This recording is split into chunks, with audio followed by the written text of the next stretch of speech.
Alright, BB40 back with a part 2 for intro to Zombie Uprising. And what I'm going to talk about here, just some very basic tips on how to survive in this game. And one of the main tips I want to talk about is movement. It's always important to keep moving in any of these zombie shooting games, really, is to keep moving unless you can find yourself a nice place where you can camp with a group of other players and fight off the zombies. But I haven't noticed any good camping places really in this game, in any of the maps, unless you have a good group of people. But even the places where you camp, the zombies they come too fast and you have to move and get away from them.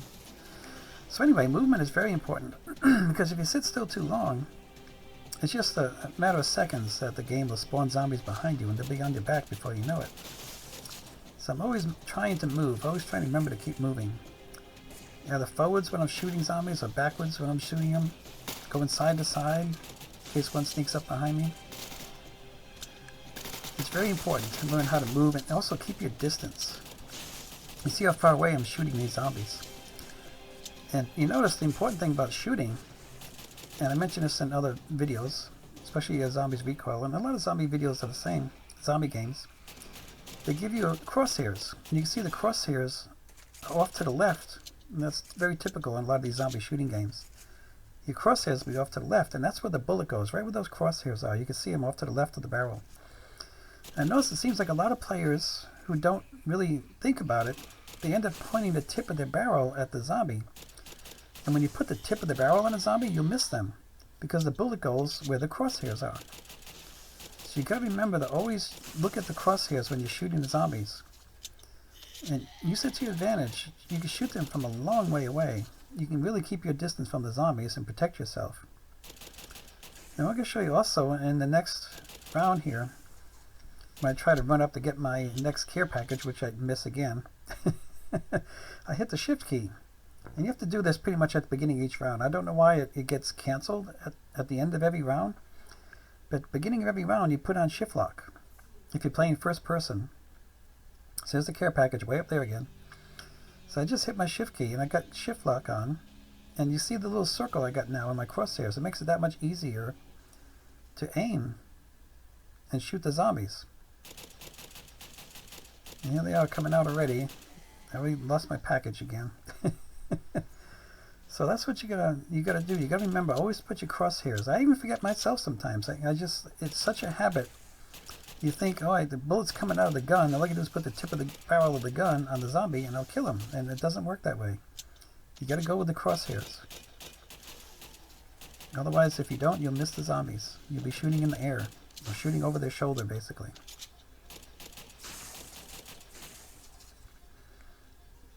And the shift lock, as I said, makes it a lot easier. It gives you a nice little bullseye, nice little circle that you could put on the zombies for aiming. So movement is very, very important.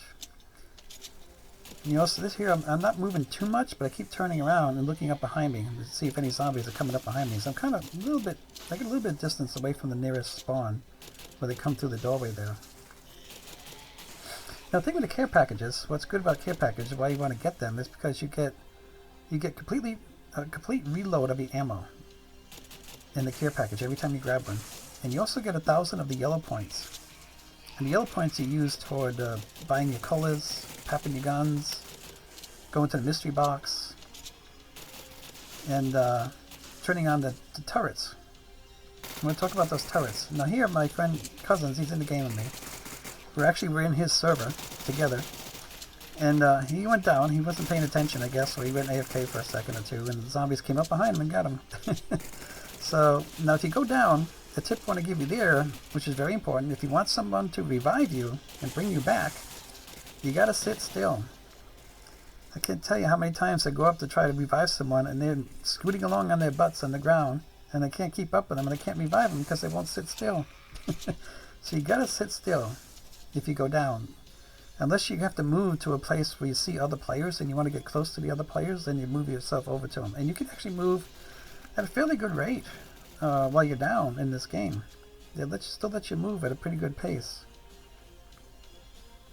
But if no one's around to revive you, if someone comes around to revive you and you see them coming, just sit still, don't move. while they're reviving you. It makes it very difficult for them to revive you if you're moving. So here again, I'm going to try to get that care package, and of course, it disappears just before I get there. I miss it again. This damn game, this map, just, I'm always in the wrong place. If I'm down below, they spawn a care package up top. If I'm up top, they spawn it down below, and I can't get to it in time. I just can't win. So, now here, see, I was just, really wasn't paying attention. I was sitting still, and that zombie came right up behind me and was hitting me, and I didn't even see it. My friend Cousins came along, and he killed that zombie for me. He was right on my back. So now, see, I almost got enough points for that. I need 4,000 points to get the Juggernog. And as I mentioned in a previous video, Juggernog is one of the best things you can get up front because it, I think it's actually, no, that's the quick revive.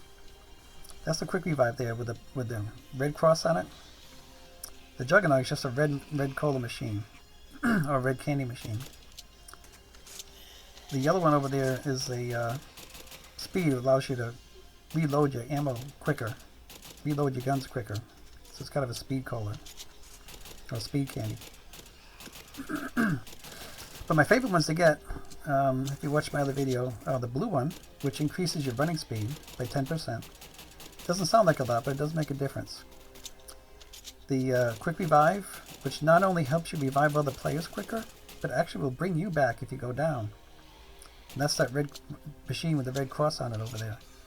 And the other red machine is the Juggernaut. Another important cola to get as soon as you can. So now I'm getting my quick revive. I just got enough to get 4,000 points to grab that. You need 3,500 for the Juggernog, and I think only 2,000 for the speed, the extra speed. And that's the blue machine. So I just want to bring about these basic tips because these are very important tips for surviving in any, really can use these in any zombie game that you play, any zombie shooting game. Keep moving. See, I'm moving as forward as I'm shooting these guys. I'm moving backwards. Moving side to side, moving away from them, trying to keep my distance. And even using that container there a little bit, that box, that brown box right there, slowed those zombies down a little bit. They were coming at me when I was over in that corner. And I was able to move away, and it slowed a lot of them down. Gave me time to reload and shoot them. And here, wouldn't you know it? The care package is down below. I tried to stay up here in this area so I could get it. And what do? They spawn it down below. It's just, I just can't win. And of course it disappears before I get there. There it goes. Gone. I get about 1 in 4 care packages on these big maps.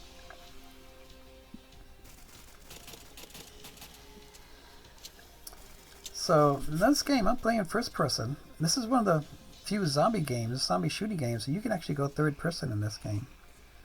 Kind of like a Zombie Rush, only this one is better because it allows you to zoom out a lot further. I mean, you can zoom way, way, way out compared to Zombie Rush, only let you zoom out just a short distance. But I've gotten so accustomed to playing first person in these other games that I just play it in this game too. Most of the time I play first person. I will be posting a video later on when we go to the Kill House map, and I position myself with a really strong gun that I got out of the mystery box. And I just sit there and shoot off in third person, just zoom way out so I can see the whole map. And I just keep running my cursor all over the place, putting a bullseye on the zombies all over the map, shooting them with a big gun. And that was fun. I was able to do that for several rounds. Now I just jumped ahead several waves. We're gonna go into another map here shortly. And you see the cannon there on the left? That's the Gatling gun type turret. There's 2 different turrets in this game. There's one that looks like a Gatling gun. It's a machine gun. It's only 500 points to turn it on. It shoots kind of relatively fast. It has a lot more ammo. It has like 400 rounds in it. And what do you know? The care package was right in front of me where I spawned. I finally got one. So I got points saved up. I'm going to grab me my Juggernog. Double my health. Now sometimes I turn the turrets on in the corners up here if it's a high wave or high round. There's 2 little laser turrets. That's the other kind of turret that they have in the games, is a laser turret. It only holds 40 rounds, but it's much stronger than the cannon or the Gatling gun. They're much stronger shots. But there's a lot longer distance between the shots. So you gotta keep turning those back on more than the others. So but here, just grabbing the 50% ammo increase for the extra ammo. You pretty much need it sometimes, depending on what gun you have. In this particular map, this is the Mountain Fortress. And this is one of those maps that just keep popping up now and then, kind of like the boss rounds. And you just gotta, all you gotta do is just gotta keep killing the zombies until you get through the number. It started off with like 420 zombies you're supposed to kill to get through this wave. You can see the red bar up there, and the counter in the middle tells you how many zombies you got left to kill to get through the round. Now my guns are not very strong yet because I haven't papped them. I haven't had enough points or a chance to pap them. I was getting the other colas first, the colas that I like, the revive, the juggernog, and the speed, the movement cola for moving faster.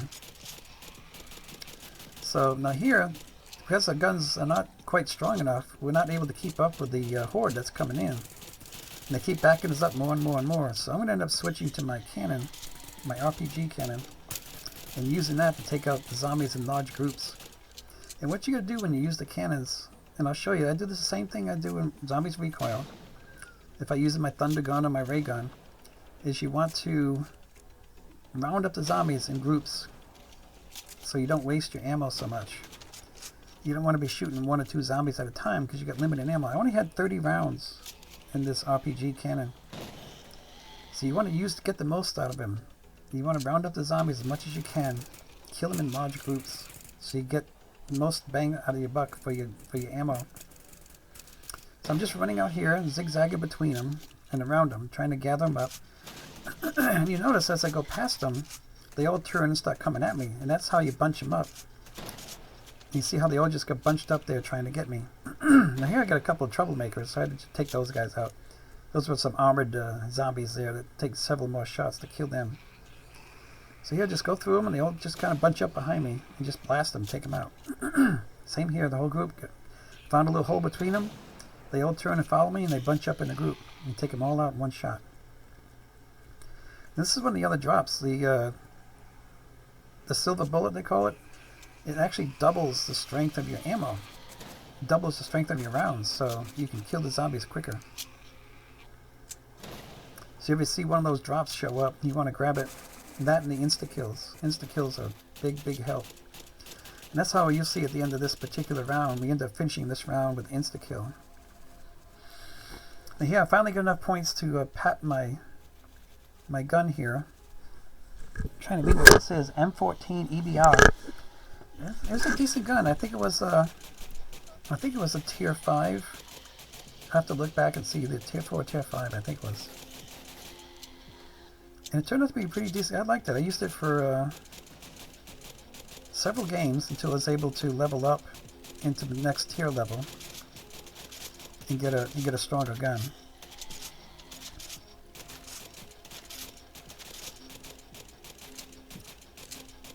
Now the other color I need to get my hands on, I think, is the brown one.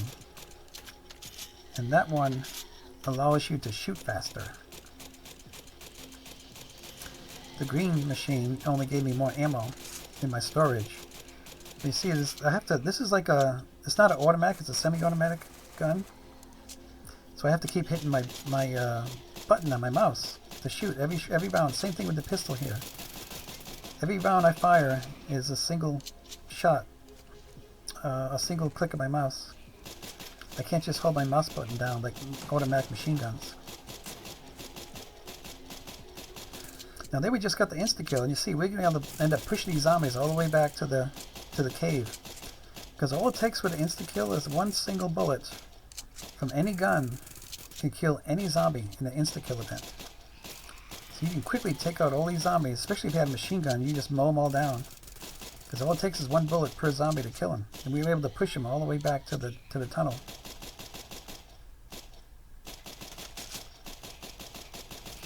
And a lot of these perks, these drops that come in, they last for about 45 seconds.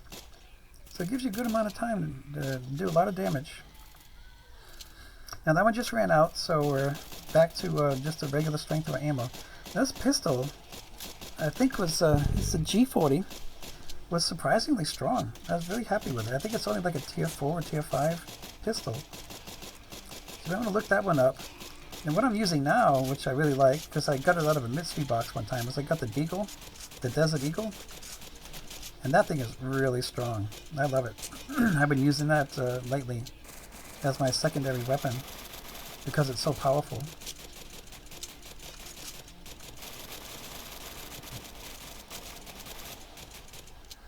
So here we just have to fight off the last of the zombies. We only got, what does it say, 28, 26, 27, 26, 25? Yeah, so we'll get down to the last of the zombies.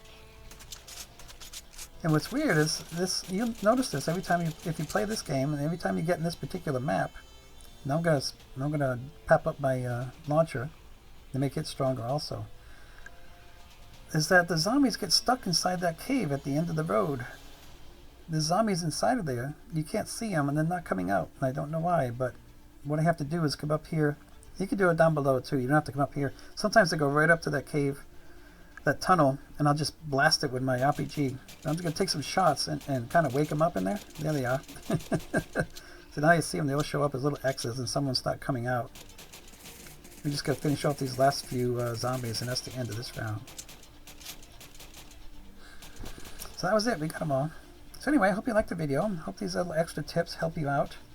Remember to keep moving in the game. Any zombie game. Keep moving. Movement is very important. If you can't find a place to camp, move, move, move. And use the crosshairs, not the tip of your barrel. So thanks for watching. Appreciate it. If you like it, give it a thumbs up. See you in the next one. Bye.